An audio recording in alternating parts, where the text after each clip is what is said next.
দক্ষিণ যে সমস্ত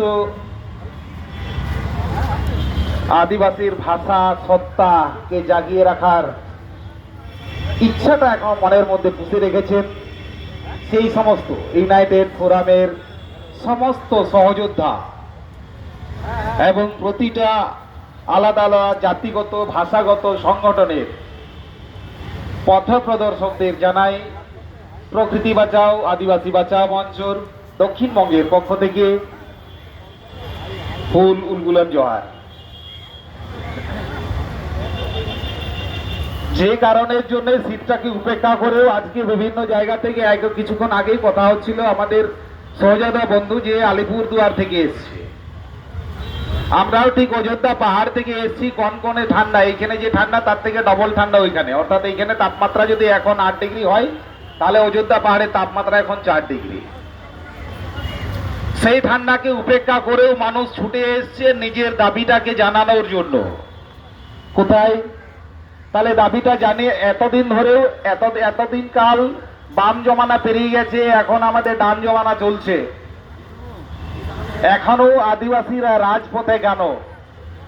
কোন দাবিটা সাথে নিয়ে আদিবাসীরা আসেনি? শিক্ষা আছে, স্বাস্থ্য আছে, রাস্তা আছে, বন আছে, জঙ্গল আছে, নিজস্ব আইনি দাবিগুলো আছে। তাহলে মাঝে মাঝে আমাদের বর্তমান রুলিং সরকারের বিভিন্ন মন্ত্রী শান্ত্রীরা বিভিন্ন সময় বলে থাকেন বিভিন্ন জনসভাতে জঙ্গলমহল নাকি হাসছে। জঙ্গলমহল যদি হেসেই থাকে, জঙ্গলমহলের আদিবাসীদের চোখে দুঃখ দুর্দশা অভাব অভিযোগ না থাকে, তাহলে এই শীতের মধ্যেও তারা বিভিন্ন একদম জঙ্গলমহল থেকে কলকাতা রাজপথে কেন? দীর্ঘদিন থেকে আমাদের যে আইনের কথা বা যে জিনিসটি আমরা প্রধানত প্রকৃতি বাঁচাও আদিবাসী বাঁচাও মঞ্চ কাজ করে যাই, সেটা হচ্ছে প্রাণ প্রকৃতিকে বাঁচানো, নদীটাকে বাঁচানো, পাহাড়টাকে বাঁচানো, অরণ্যটাকে বাঁচানো, বন্য প্রাণটাকে বাঁচানো। বাঁচানোর প্রয়োজন হচ্ছে কেন? তাহলে ধ্বংসটা কে করছে? ধ্বংসটা করছে একেবারে সেন্ট্রাল গভর্নমেন্ট থেকে স্টেট গভর্নমেন্ট, দুজনেই উভয়। কিছুদিন আগে খুব ভালোভাবে হাইলাইট হয়েছিল আরাবল্লী পাহাড় নাকি ভৌগোলিক সংজ্ঞা দিয়ে মাপা যায় 100 মিটার হলে, তা সেটা নাকি পাহাড় নয়, সেটা সমতল ভূমি। তাহলে শুধু আমাদের রাজ্যের ক্ষেত্রে নয়, একইভাবে আমাদের সেন্ট্রাল গভর্নমেন্ট যে যেখানে পারছে, উদাহরণস্বরূপ উড়িষ্যার নিয়মগিরি, ছত্তিশগড়ের হাসদেও, আর রাজস্থানের আরাবল্লী, সাথে হায়দ্রাবাদ, প্রতিটি জায়গাতেই কর্পোরেটদের হাতে প্রাণ প্রকৃতিকে তুলে দেওয়ার যে চক্রান্ত, এই চক্রান্তের বিরুদ্ধে লড়ে যাচ্ছে প্রকৃতি বাঁচাও আদিবাসী বাঁচাও মঞ্চ এবং ইউনাইটেড ফোরাম। কেন বলবো ইউনাইটেড ফোরাম? ইউনাইটেড ফোরামের মধ্যে যে সমস্ত অন্যান্য গণসংগঠন আছে উল্লেখ করতে হয়, সেটা হচ্ছে আদিবাসী কল্যাণ সমিতি। এইখানে আদিবাসী কল্যাণ সমিতি ফেক এসটির সাথে যে বন জঙ্গলের একটা নিবিড় যোগ আছে। ধরে নেন অযোধ্যা বড়তে যে নতুন নতুন রিসোর্ট গুলো দেখা যায়, যে রিসোর্ট গুলোতে এক একটা রিসোর্টের পিছনে 8 থেকে 10 কোটি টাকা খরচ হয়, সেই রিসোর্ট গুলো যদি দেখা হয়, দেখা যাবে যে সেখানকার কোন আদিবাসীর জমিতে। তাহলে কি করে হলো? এইখানে মজাটা, যে লোকটা 8 থেকে 10 কোটি টাকা খরচ করে সে এতটাই কেলাচোদা ব্যক্তি নয়। অর্থাৎ সেখানে দেখা যাবে সে ভিতটাকে যদি খুঁজতে হয়, ভিতটার ভিতরে লুকিয়ে আছে ফেক এসটি। সে যে জমিটার উপরে সেই রিসোর্টটা তৈরি করা হয়েছে, সেই রিসোর্ট তার নামে নয়, তাই সেই জমিটাকে প্রথমে নেওয়া হয়েছে একজন ফেক এসটির নামে, সেই জায়গায় গড়ে উঠেছে সেই রিসোর্ট। তাছাড়া কখনো একটা লোক যার হাতে কোটি কোটি টাকা আছে সে এত বড় বোকাচোদা বা খেলাচোদা নয়, আমার এগেন বলছি বোকাচোদা বা খেলাচোদা নয়, সে ওইখানে টাকাটা ফাঁসিয়ে দেবে এত এত এত কোটি টাকা। তাহলে অর্থাৎ ফেক এসটির সাথে বন জঙ্গল জমির লড়াইয়ের ওতপ্রোত আছে, জড়িত আছে। আর এখন আযোধ্যা বুড়োতে যে সমস্ত কলকাতার শহরবাসী মানুষ অযোধ্যা পাহাড়ে বেড়াতে যান, তাদের উদ্দেশ্যে বলবো তারা একটু শুনবেন। আপনারা ভালো বুঝবেন গ্লোবাল ওয়ার্মিংটা কি, আপনারা ভালো বুঝবেন বিশ্ব উষ্ণায়নটা কি, আপনারা বুঝবেন আজকে এখানে কার্বনের একুয়াইটা কত। আপনারা শীত উপভোগ করতে যান, প্রাণ প্রকৃতি দেখতে যান, সেখানে ছোট ছোট ঝর্ণাগুলোকে দেখতে যান, কিন্তু সেই ঝর্ণার করুণ কাহিনীগুলো কখনো ভেবেছেন তার অবস্থাটা কি? এখন আপার ড্যাম লোয়ার ড্যাম যে বামনি নদীটাকে মেরে, অর্থাৎ বামনি নদীটাকে বাঁধ দিয়ে আড়াল করে যে upper dam lower dam hydel power project করা হয়েছে, এই রকম আবার 4টে প্রজেক্ট অপেক্ষা করে আছে। যেটা হচ্ছে ঠুরগা প্রজেক্ট ঠুরগা নদীতে, বাঁধো প্রজেক্ট বাঁধো নদীতে, কাঁঠাল জল প্রজেক্ট কাঁঠাল জল নদীতে এবং বহালপাড় প্রজেক্ট। 4টা প্রজেক্ট যদি হয় 8টা জলাধার হবে। এক একটা প্রজেক্টের পিছনে মিনিমাম 400 হেক্টর করে জঙ্গল ডুববে। তাহলে সেদিন কলকাতা শহরবাসী মানুষ আপনারা আর অযোধ্যা পাহাড়ে জঙ্গল দেখতে যাবেন না, জলাধার দেখতে যাবেন। এই লড়াইটায় লড়তে আসছে, এই লড়াইটায় লড়ছে আম আদিবাসী মানুষ। হয়তো প্রকৃতি বাঁচাও আদিবাসী বাঁচাও মঞ্চ তাদের মধ্যে একটু এগিয়ে আছে, এইটুকুই যা, কিন্তু সাথী হিসাবে প্রতিটা আদিবাসী সহযোদ্ধা সাথে আছে, এই বিশ্বাস আমার মধ্যে আছে। এখনো কেন আদিবাসীদের বিতাড়ন করে এইখানে নতুন করে আমাদের যে দেউচা খোলামুখ কয়লা খনির কথা বলা হচ্ছে, এখনো 40-42টা গ্রামের মানুষকে সেখানে বিতরণ করার আপ্রাণ চেষ্টা করা হচ্ছে। এখনো কেন সেই কবে তৈরি হয়ে আছে পাঞ্চেত ড্যাম, সেই পাঞ্চেত ড্যামের উপরে অবৈজ্ঞানিকভাবে ভাসমান সোলার বসানোর পরিকল্পনা নেওয়া হচ্ছে। কেন সেখানে 12 থেকে 1300 মৎস্যজীবী মানুষ সেই পাঞ্চেত ড্যামের উপরে মাছ ধরে যাতে জীবিকা নির্বাহ করে থাকে।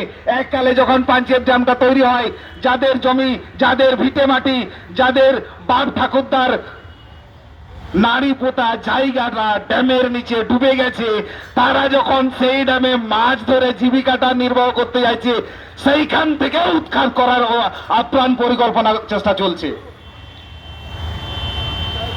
তাহলে এবারে মানুষজন যাবে কোথায়? এখন আবার নতুন করে শুনছি নাকি কর্পোরেটদের একটা ভালো নতুন হটস্পট তৈরি হতে যাচ্ছে পুরুলিয়া। কর্পোরেটদের নতুন হটস্পট পুরুলিয়া। পুরুলিয়া নাকি অনেক কিছু আছে, উল্লেখযোগ্য হবে ইউরেনিয়াম আছে, কয়লা আছে, ভ্যানেডিনিয়াম আছে, ম্যাঙ্গানিজ আছে। খুব তাড়াতাড়ি যেরকম অবস্থা এখন বীরভূমের আছে, যেরকম অবস্থা দেউচাপাচামের হয়ে আছে, পুরুলিয়ার যে কোনো জায়গা, বিশেষ করে ছোটনাগপুর মালভূমির শেষ অংশ যে জায়গা জুড়ে আছে, উল্লেখযোগ্য হবে বাঘমুন্ডি, বলরামপুর, বড়াবাজার, বান্দওয়ান, মানবাজার 2, মানবাজার 1, পুরুলিয়া 1 এবং আরসা। এই ব্লকগুলো থেকে যে কোনো দিন আবার নতুন করে বিতরণ শুরু হতে পারে। আমি বলছি না শুধু পুরুলিয়া শান্তিতে আছে, সেই ন্যাজটাও কিন্তু বাঁকুড়ার রানীবাঁধের গ্রাফাইট রানীবাঁধ, যে জায়গাটা উল্লেখযোগ্য একটা নাম ছেঁদা পাথর, শহীদ ক্ষুদিরাম বোস যার পায়ের ধুলোটা এককালে পড়েছিল সেই ছেঁদা পাথর, সেইখানেও নাকি গ্রাফাইট পাওয়া গেছে। আর দূষণের দিক থেকে খড়গপুরের রশ্মি সিমেন্ট, ঝাড়গ্রাম জিতুসলের রশ্মি সিমেন্ট আর বলার অপেক্ষা রাখে না, সেটা মাঝে মাঝে হাইলাইট হয়। এই প্রাণ প্রকৃতিকে বাঁচানো সব থেকে উল্লেখযোগ্য হবে। আমি একটা কথা বলে শেষ করব, প্রতিটা ধর্মের নিজস্ব নিজস্ব পবিত্র ধর্মস্থান আছে। হিন্দুদের আছে, ইসলামের আছে, ইসাইয়ের আছে, পাঞ্জাবিদের আছে, তেমনি আদিবাসী সাঁওতালদের একটা উল্লেখযোগ্য ধর্মস্থান আছে ঠুরগা জলাধারের মাঝে, যেটা মারাংবুরু ডুংরি, যার পুজোটা হয় আগামী এই আখানের দিনে। সেই ঠুরগা প্রজেক্ট যদি হয়, তাহলে সেই মারাংবুরু ডুংরিটা ডুবে যাবে। তাহলে সাঁওতাল সেন্টিমেন্ট, সাঁওতালদের সারি ধর্মের কোনো নাই, সাঁওতালদের সারি ধর্মের কোনো মান নাই, তাদের ধর্মের কত কোনো সম্মান নেই, এটাই হচ্ছে। এইবারে আলাদা করে বলবো, বিশেষ করে সাঁওতাল ভাষাভাষী মানুষের কাছে বুঝজুঙাপে সানাম ধর্ম রেনাং বঙ্গা ঠাও যদি কো মানব দাঁড়ে কো যতন যোগাও দাঁড়ে এনখান আবহাওয়া সুতেন টান্ডি যতন যোগাও, এনখান ঠুড়গে তালারে বিনায়কাত মারাংবুরু ডুংরি যাহাদা আখান হিলো কো বঙ্গা বুরুয়া ওনা যতন যোগাও না আগি ভাড়াবো কান্দাবনা সেবা সেবা।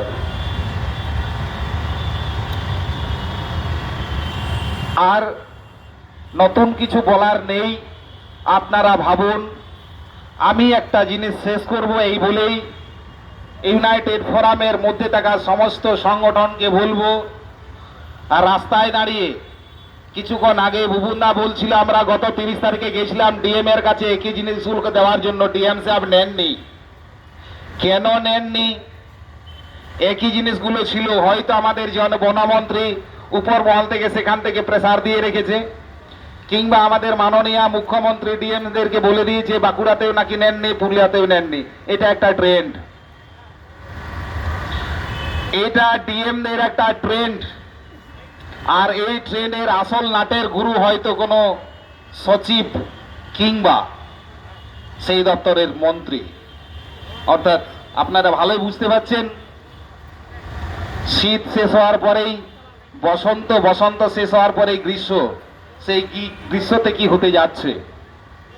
ইউনাইটেড ফোরাম সমস্ত যে সমস্ত প্রথম সারির পথপ্রদর্শকরা আছে বা আছেন, তাদের কাছে একটা অনুরোধ রাখবো,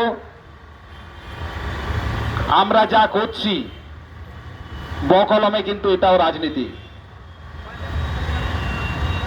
আমরা বলে থাকি আমাদের সংগঠন অরাজনৈতিক, শুধুমাত্র পুরো শব্দটার ভেতর থেকে অটাকে ডিলিট করে দিলে যেটা পড়ে থাকে সেটা কিন্তু শব্দটা রাজনৈতিক।